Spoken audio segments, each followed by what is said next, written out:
Hi friends, చూడండి ఇది మా తాండా. దీనికి ఎన్ని స్టార్స్ ఉన్నాయో. దీనికి గోర్లు కూడా చాలా బాగుంటాయి. చూడండి దీని బ్యాగ్ కూడా ఎలా ఉందో. దీని ఫుడ్ అయితే ఓన్లీ స్వీట్ కార్న్ ఒకటే తింటుంది.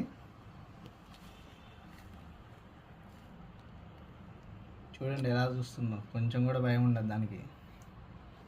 పెట్టు స్వీట్ కార్న్.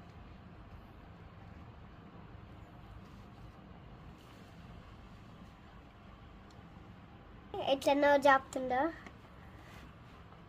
దీని గోర్లు చూడండి ఫ్రెండ్స్, ఎంత పెద్ద. దీని గోల్ చూడండి ఎంత పెద్ద పెద్దగా ఉన్నాయి, చాలా గోల్ అనమాట. చూడండి దీని బ్యాగ్ చూసినారా ఎంత బాగుందో. ఇక్కడ ఒక తాండా, ఇక్కడ ఒక తాండా ఉంది. ఎక్కువైతే ఇదే తింటున్నాను అనమాట, ఫీట్ కార్న్. చూద్దాం ఏది తీసుకుంటాను.